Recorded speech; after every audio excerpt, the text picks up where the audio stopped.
Welcome to एफसेट research. तो आज इस वीडियो में हम यूलर्स थ्योरम पे आधारित एक प्रॉब्लम करेंगे। ठीक है, प्रॉब्लम एकदम बेसिक है, स्टैंडर्ड धीरे धीरे बढ़ाएंगे, बहुत सारे क्वेश्चंस करेंगे, प्रैक्टिस अच्छे से करेंगे।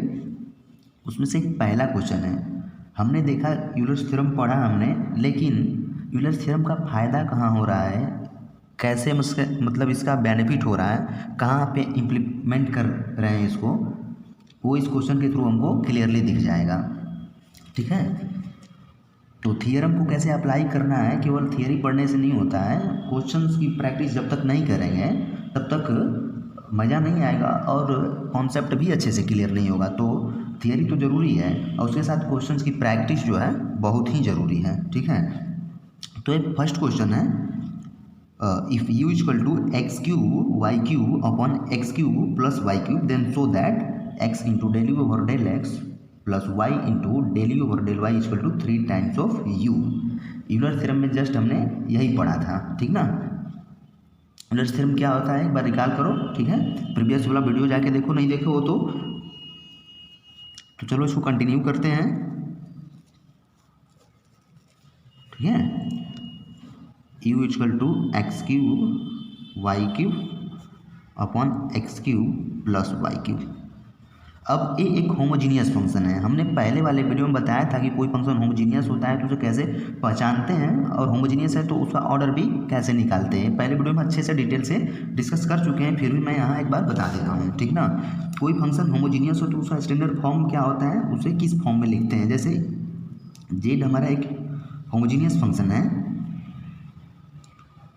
होमो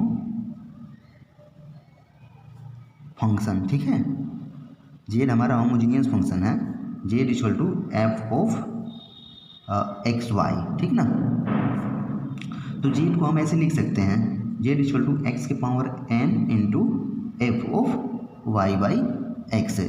मतलब कोई भी फंक्शन होमोजीनियस होता है तो उसको इस फॉर्म में लिख सकते हैं। इसको चेक करने का एक और तरीका होता है, मतलब कि फंक्शन में जितने भी वेरिएबल हैं, मतलब 2 वेरिएबल का हो तो एक्स वाई एंड 3 वेरिएबल का हो तो एक्स वाई एंड जेड, तीनों की जगह हम क्या रखेंगे। जैसे यहाँ पे 2 वेरिएबल का है, एक दिन चेक करने का भी तरीका है, दोनों बात सेम ही है बट हमारा कहने का तरीका अलग अलग है। इसी बात को हम इस तरीके से भी कह सकते हैं, जैसे x की पावर n बाहर आ रहा है ना, तो अब जहाँ इसमें x और y है ना, तो x और y की जगह हम क्या रखेंगे, x की जगह tx रखेंगे, y की जगह ty रखेंगे। ठीक है, x को tx से रिप्लेस करते हैं एंड y को ty से रिप्लेस करते हैं। रिप्लेस करके देखते हैं इसका ऑर्डर निकालने के लिए, फंक्शन तो होमोजीनियस है लेकिन इसका ऑर्डर निकालते हैं इस फॉर्म में लाके। ठीक है, तो रिप्लेस करके देखते हैं, तो u को हम लिख सकते हैं अगेन tx के power whole cube into ty के पावर होल क्यूब अपॉन, ध्यान से देखना। ठीक ना, tx के power whole cube plus ty के पावर होल क्यूब। ठीक है, तो यहाँ से t के पावर तो 6 हो जाएगा, x cube y cube upon यहाँ से t के पावर 3 भी बाहर आ जाएगा, ये हो जाएगा x cube plus y cube. ठीक ना, तो ये हो जाएगा ओवरऑल t के पावर 3 इंटू ये फंक्शन क्या हुआ हमारा, ये हो जाएगा u। ठीक ना, तो यदि हम किसी फंक्शन को, इस बात को मतलब हम जैसे बताए थे कि जैसे जेड को इस फॉर्म में लिख रहे हैं तो जेड हमारा होमोजीनियस फंक्शन होगा, लेकिन हमें इस बात को ऐसे भी कर सकते हैं कि जैसे कोई फंक्शन है u, ठीक ना, u z of z equal to f of x y है ना, इसको हम यदि लिख सकते हैं इक्वल टू होगा f of t x and t y के। ठीक है, और टी टाइम्स मतलब टी यहाँ जो आ रहा है ना बाहर, तो इस प्रकार से लिख सकते हैं, तो फंक्शन हमारा होमोजीनियस होगा। ठीक है, मतलब जेड इक्वल टू टी के power n times of Z आ रहा है तो फंक्शन होमोजीनियस होगा। ठीक है, एक तरीका ये भी है होमोजीनियस फंक्शन को चेक करने का, जहाँ पे n होमोजीनियस फंक्शन का ऑर्डर है। ठीक है, तो यहाँ पे ऐसा आ रहा है ना, तो फंक्शन होमोजीनियस हो गया, इतना तो श्योर हो गया। अब इसका ऑर्डर भी कितना है, ऑर्डर हमारा n इक्वल टू 3 हो गया, n इक्वल टू 3 ऑर्डर। ठीक ना, चलो अब होमोजीनियस फंक्शन का ऑर्डर हमने निकाल लिया, ठीक है, और ये भी पता कर लिया कि फंक्शन होमोजीनियस है। तो अब हम यूलर्स थ्योरम से जानते हैं, फ्रॉम यूलर्स थ्योरम,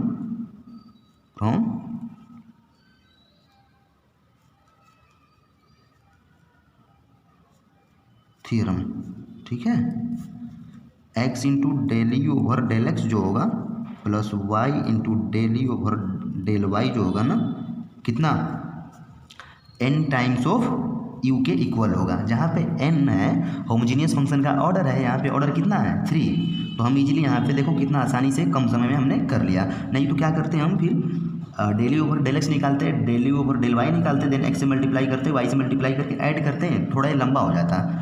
एक ऑब्जेक्टिव क्वेश्चन मैंने बेसिक एकदम लिया है समझाने के लिए। अब यूलर्स थ्योरम को वेरीफाई कैसे करते हैं उस पर भी हमारा यूनिवर्सिटी एग्जाम में क्वेश्चन पूछता है, तो उसको भी करेंगे, लेकिन ये पहला क्वेश्चन है, पेशेंस रखो अभी, ठीक ना।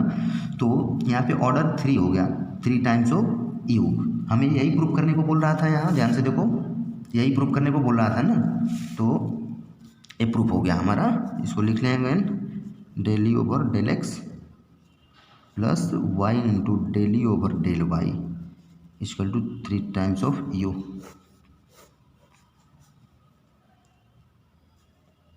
प्रूव्ड, ठीक है। तो हमारा फाइनली प्रूव हुआ। तो एकदम बेसिक क्वेश्चन था। अब हमें आपको समझ में आ गया होगा कि मतलब यूलर्स थ्योरम कैसे अप्लाई कर रहे हैं, ठीक ना। तो नेक्स्ट वीडियो में हम और क्वेश्चन करेंगे यूलर्स थ्योरम को वेरीफाई, जो मतलब लॉन्ग टाइप का क्वेश्चन होता है उसको। अब इसमें बचा है हमारा यूलर्स थ्योरम का जो डिडक्शन है उस पर करेंगे, देन उसके बाद अपना इंपॉर्टेंट क्वेश्चन आएगा। डिडक्शन पे काफ़ी क्वेश्चन पूछता है, ठीक है, तो उसको भी करेंगे। Thank you so much watching this video. जय हिंद।